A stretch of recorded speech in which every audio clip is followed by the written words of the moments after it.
Salam alaikum, mes chers étudiants, votre animateur Belkacem Chadli vous souhaite la bienvenue.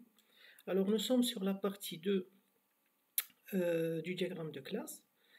Alors nous sommes arrivés jusqu'à un point, je vais faire juste quelque chose qui va nous servir pour expliquer la suite. Alors vous avez une classe, employée, d'accord? Et une classe employée, elle a bien une association avec la classe entreprise.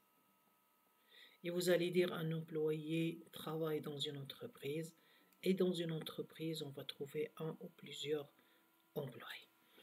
Nous avons nommé ça classe, et nous avons nommé ça association, d'accord? Et nous avons nommé ça, ou là ça, multiplicité, d'accord? Multiplicité. Alors, maintenant, en parlant d'association, d'accord? En parlant des associations, on peut avoir des cas particuliers. On va avoir des cas particuliers d'association.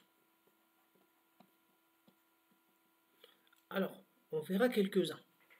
D'accord? On verra quelques cas particuliers de l'association. Premier cas que nous allons voir, c'est ce qu'on appelle l'agrégation. Qu'est-ce que ça veut dire l'agrégation?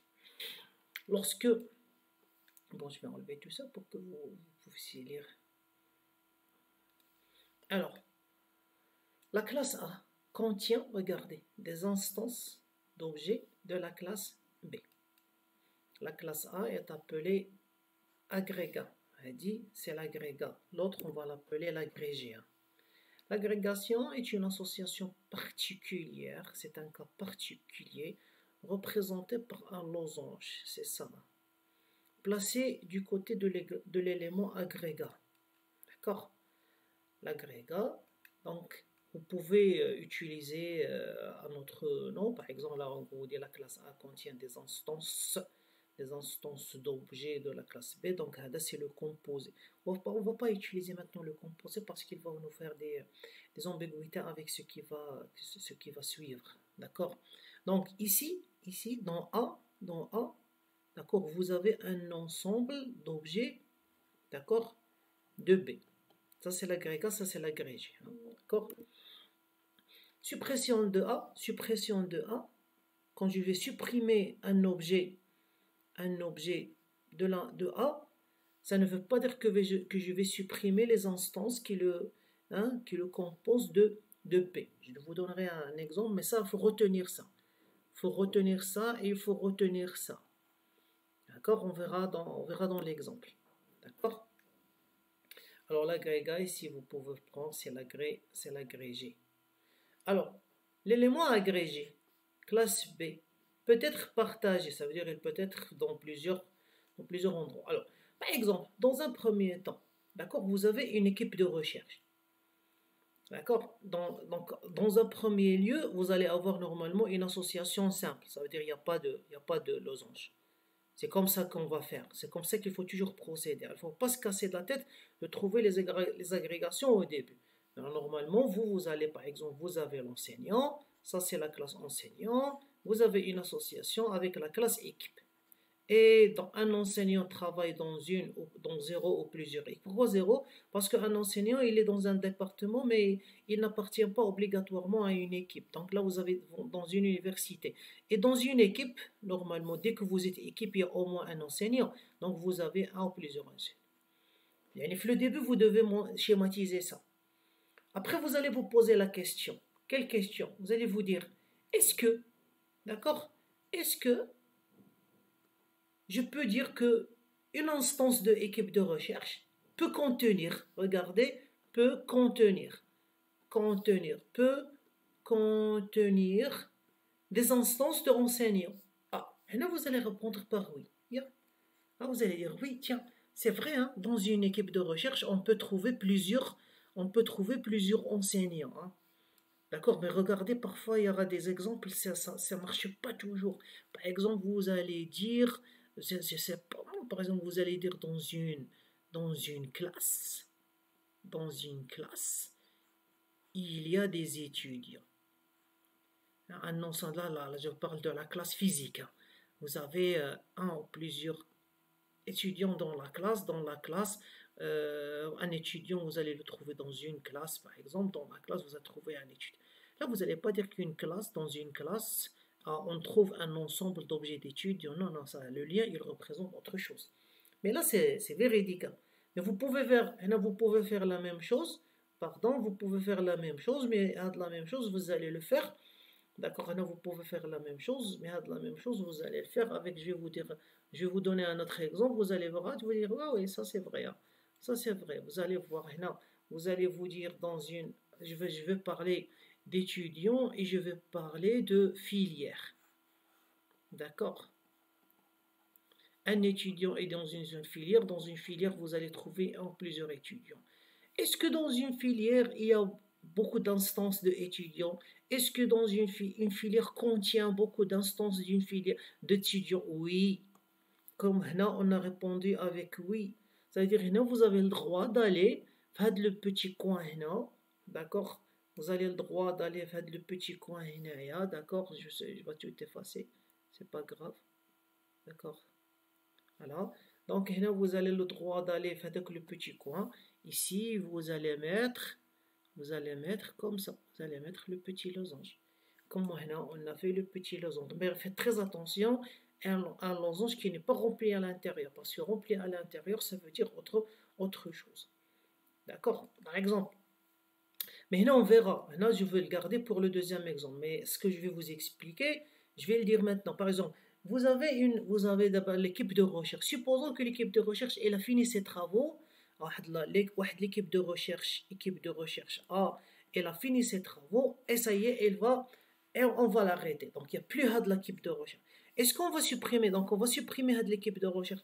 Est-ce qu'on va supprimer les enseignants qui étaient dans l'équipe de recherche? Ben non. Et non, on va répondre à non parce que donc les enseignants, ils vont rester là et ils vont appartenir à autre chose. Dans un département, ils sont des enseignants qui donnent des cours, etc., etc. Donc, en supprimant l'instance de l'objet à laquelle ils appartenaient, au moins on ne va pas les supprimer. Donc, non, vous allez rester à ce niveau-là et vous dites là que vous avez quoi? Et là, vous allez dire, tiens, vous avez une agrégation. Donc, vous rajoutez. Ça veut dire, si vous voulez, c'est un cas particulier d'une association normale. D'accord? Le cas que nous allons traiter tout de suite, c'est un cas particulier de l'agrégation. Ça veut dire, au début c'était une association normale. Nous avons répondu à quelques questions, nous avons décidé que ça va devenir une agrégation. Et après, on va se poser d'autres questions pour dire est-ce que l'agrégation peut devenir une composition. D'accord? Il faut quelques règles. S'ils sont là, on va dire tiens, est-ce que c'est une composition? Donc regardez, association simple, elle se peut qu'elle devienne une agrégation. Une agrégation, elle se peut qu'elle devienne une composition. Qu'est-ce que ça veut dire une agrégation? Nous avons la notion de une instance de A, elle contient des instances de B. Et si je supprime l'instance de A, je ne suis pas obligé de supprimer les instances de B. D'accord? Je vous donnerai d'autres exemples une fois on va faire l'agrégation et on va faire la composition. D'accord? Par exemple, prenons un cas. Prenons par exemple l'exemple où j'ai une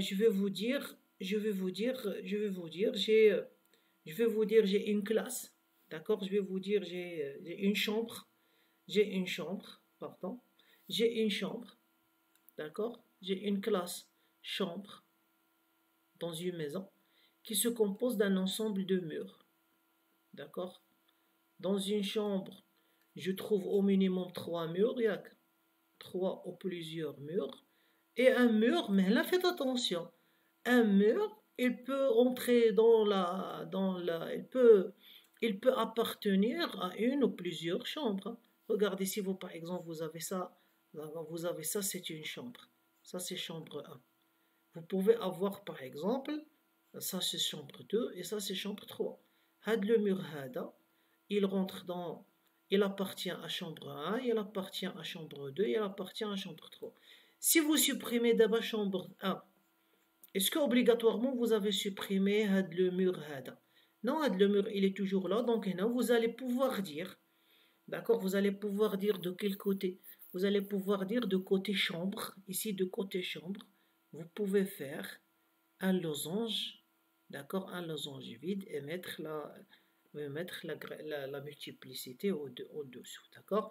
Et là, automatiquement, quand je vois moi comme ça, moi, quelqu'un qui est en train de lire votre diagramme, dès que je vois ça, je vais me dire, tiens, ah, il y a le contexte un objet de chambre, il rentre dans la fabrication d'un objet de chambre, hein, c'est bon. Donc, dans une chambre, un objet de chambre contient des objets de mur.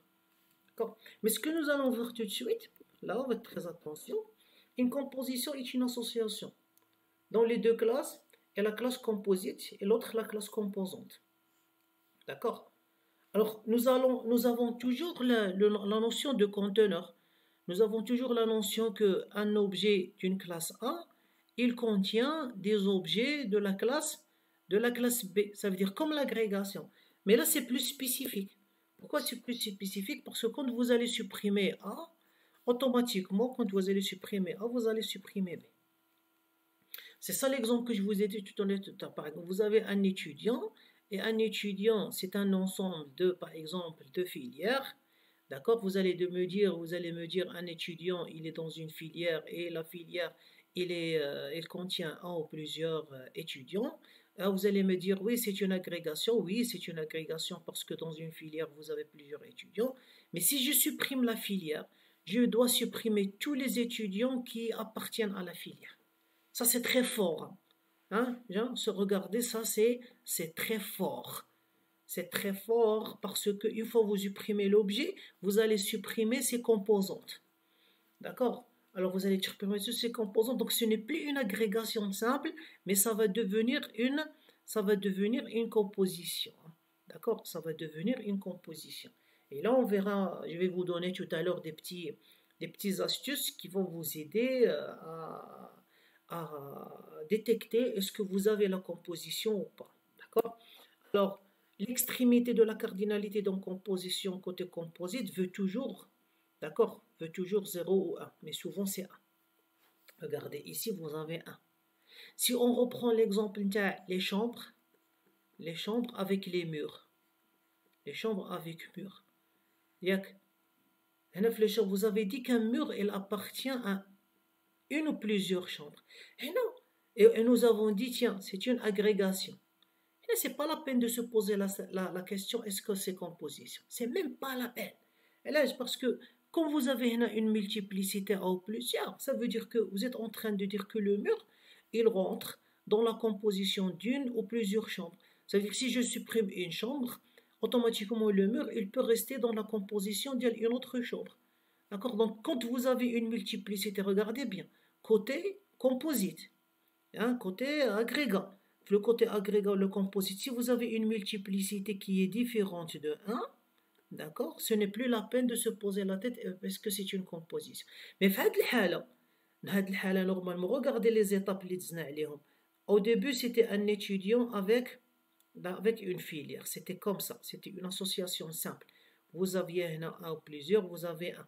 On s'est posé la question, est-ce que je peux dire que la filière contient plusieurs objets de étudiants? Nous avons répondu par oui, alors c'est devenu une agrégation. Alors, pourquoi je vais poser la question, est-ce que c'est une composition? Parce que déjà, j'ai un 1. D'accord? Si j'avais un ou plusieurs, c'est pas la peine de passer encore à l'étape suivante. Il faut rester à ce niveau-là parce que vous allez juste faire un effort de plus. Mais puisque j'ai un 1 ici, je me suis posé la question. Est-ce que en détruisant une filière TDI 101, les étudiants qui composent la filière TDI 101, est-ce que je vais les garder? Je ne vais pas les garder parce qu'ils n'ont rien à faire chez nous. Leur filière, elle a été détruite, ça veut dire qu'il faut détruire toutes les instances d'étudiants qu'elle a composées. Alors automatiquement, vous allez faire ici une composition. Et vous allez voir, vous pouvez même aller jusqu'au niveau, quand vous supprimez le 1, c'est automatiquement 1. Quand vous avez une composition, c'est automatiquement 1 et c'est pas autre chose. Alors regardez ici dans l'exemple, d'accord? Voilà, je vais supprimer tout ça pour vous aider à mieux lire. Voilà. Par exemple, dans une voiture, vous avez un moteur et le moteur, il est dans une voiture. D'accord? Donc, je peux dire que oui, il compose la voiture. Donc, là, vous avez. Donc, le 1, il est là juste pour vous dire que c'est un 1. Vous pouvez ne pas le mettre. D'accord? On ne le met pas. Et là, on ne le met pas. C'est sûr que c'est un 1. Une roue, je la trouve toujours dans la même voiture. Si je supprime la voiture, les roues aussi, je les supprime, j'en ai rien à faire parce que la voiture n'est plus là. Donc, automatiquement, vous allez dire oui, c'est une composition. Donc, au début, c'était une association simple. C'était une association simple. Après, رجعناها agrégation. Et après, quand on s'est posé la question, est-ce qu'en supprimant la voiture, on va supprimer le moteur? شنو رجعت composition. Les roues, quand c'est association simple, رجعناها agrégation. Et on se posait la question, est-ce qu'en supprimant la voiture, on peut supprimer les roues? Par exemple, je vous donne un exemple. Si on voit ça du côté d'une personne qui vend les voitures en pièces détachées, la ferraille. D'accord, la casse, comme on dit en français. Si vous arrivez, par exemple, vous avez une voiture qui est détruite, est-ce que ces roues sont détruites? Vous allez me dire non, on va les enlever et on va les vendre. Donc vous allez rester au niveau agrégation et vous n'allez pas faire la composition.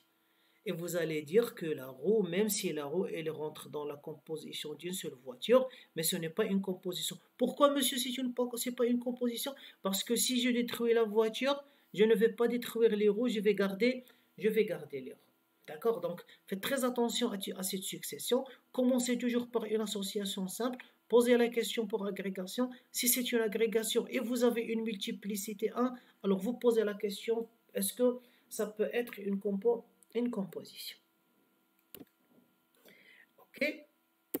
Alors, passons maintenant à ce qu'on appelle la classe d'association. Alors, une classe d'association possède les mêmes caractéristiques. C'est une classe. Classe d'association. D'accord? C'est une classe. Mais parfois, elle contient des éléments partagés.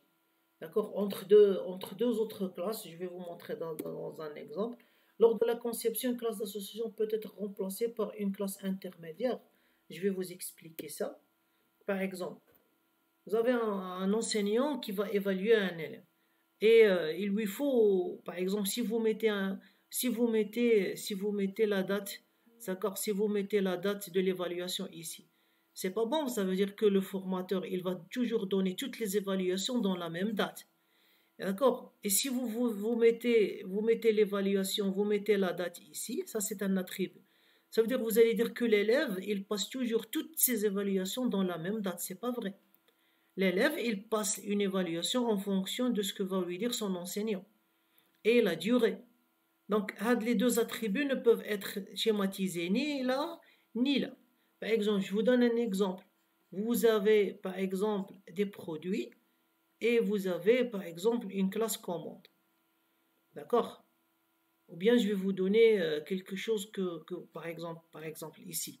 Vous allez dire, une commande, elle contient un ou plusieurs produits. Un produit, on le trouve dans une ou plusieurs commandes. Mais parfois, vous allez trouver dans une commande, par exemple, nous avons commandé 20 bouteilles, par exemple, je sais pas moi, 20 bouteilles d'eau. Ça, c'est quoi ça? C'est ce qu'on appelle la quantité commandée. Ça veut dire, la commande,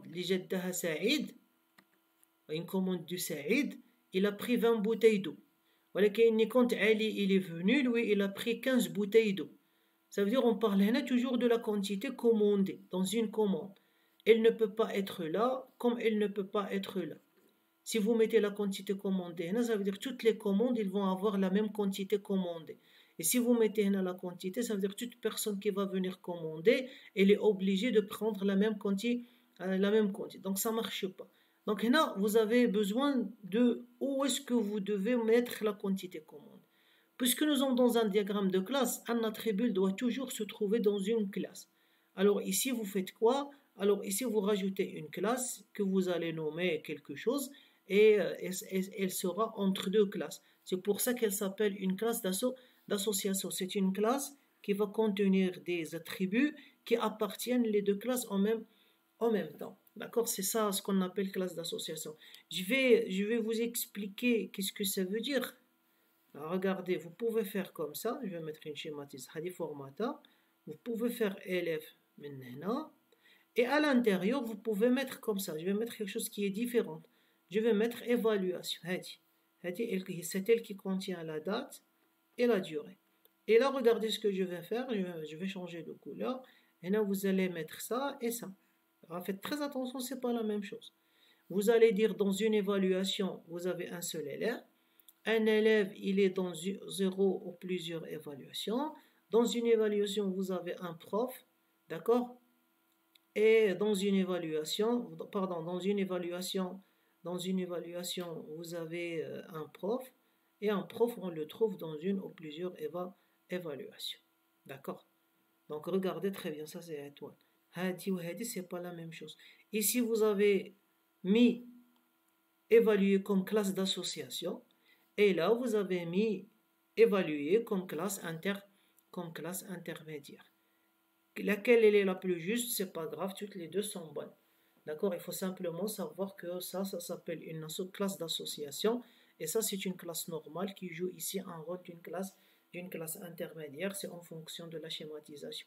Au niveau programmation, on va retrouver la même chose. Ça et ça, quand vous allez écrire vos classes dans C# ou dans Java, vous allez les écrire de la même façon. Vous allez voir quand on va faire de la pratique ou bien quand on va faire des exemples avec un langage de programmation. Vous allez voir, ça nous donne la même chose. Ok? Classe abstraite, vous connaissez, je vous ai parlé de ça dans la partie de la programmation orientée objet. Donc c'est une classe qui est non instanciable. Elle sert simplement à l'héritage. D'accord? On l'utilise pour héritage. Par exemple, vous avez une classe personne. Et dans une classe personne, vous avez une idée, vous avez un nom. Et vous avez une classe étudiant qui va hériter personne. Et vous avez une classe enseignant qui va hériter personne. Ici, vous avez la spécialité. Ici, vous avez la filière, par exemple. Donc, d'ici, on voit que personne, c'est une classe abstraite. Ça veut dire qu'elle est là simplement pour nous aider à faire de l'héritage. C'est une description d'objet destiné à être hérité. Voilà, je vais effacer ça pour que vous puissiez mieux lire. Hérité par des classes plus spécialisées. Donc, ce sont les classes filles. Je change encore de couleur. Pourquoi? Pour que vous puissiez distinguer le rouge avec le noir. Peut-être utile, une classe abstraite doit admettre des classes descendantes concrètes. Comme je vous ai dit ici, enseignant, étudiant, classe personne.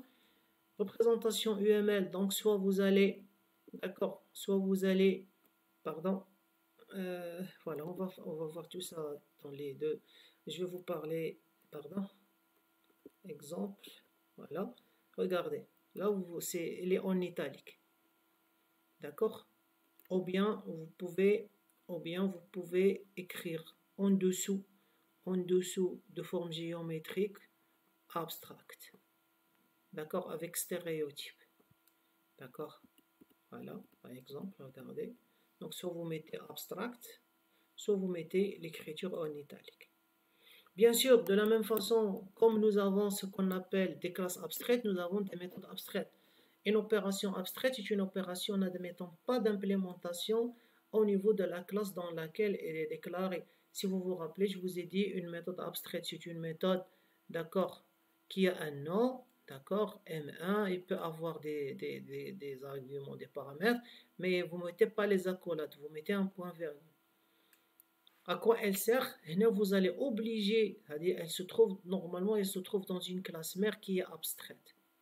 D'accord? Alors, une fois que vous allez dire que vous avez une classe fille qui hérite de cette classe mère, donc automatiquement vous devez redéfinir dans la classe fille, vous devez redéfinir la méthode, abstraite. D'accord? C'est très important. D'accord? C'est très important de comprendre ça. Alors, comment on va schématiser une méthode abstraite? Je vous montre dans l'exemple. D'accord? Là, vous avez une méthode abstraite, elle est en italique. Vous écrivez en italique. Dessiner. Hein, c'est italique, c'est italique. Ok? Donc, il faut être très attention. Donc, ça, c'est une méthode abstraite. Ça, c'est une classe abstraite. Et là, vous avez l'héritage. Une ellipse, elle hérite et elle doit redéfinir. Hein? Elle doit redéfinir dessiner. Polygone aussi. Un polygone, c'est une classe abstraite. Alors, vous devez revoir le dessiner là. Et si vous avez un carré ou un rectangle qui vont hériter de polygones, alors vous êtes obligé de redéfinir ici. Vous devez redéfinir dessiner. Hein. Faites très attention, vous devez redéfinir des signes parce que hadi, elle va hériter hadi ou hadi, elle va hériter hadi. Donc des signes qui est définie comme comme méthode abstraite dans la classe forme géométrique, vous devez la redéfinir, en bas. Alors, quand on parle d'interface, interface, ce n'est pas une interface de programmation. Nous sommes bien sûr sur IML. Interface, si vous voulez, c'est un petit peu comme la classe abstraite. Mais je le rappelle, quand vous parlez d'une interface, c'est une description, pardon, je vais effacer ça pour que vous puissiez lire. C'est une description d'un ensemble d'opérations utilisées pour spécifier un service offert par une classe. D'accord, c'est une classe qui contient, qui ne contient, d'accord, que des méthodes abstraites. Elle ne contient pas d'attributs. Elle ne contient que des méthodes abstraites. Elle ne contient pas d'attributs, que des méthodes abstraites. Comme ça, quand une classe va implémenter l'interface, vous devez redéfinir toutes les méthodes. Ça va vous rappeler de redéfinir toutes les méthodes. Ne contient ni attributs, ni association, ni implémentation des opérations. Les opérations sont abstraites. Elle ne contient que des opérations abstraites pour que vous obligiez les classes qui implémentent l'interface, qui implémentent l'interface, à redéfinir les méthodes qui sont définies abstraites.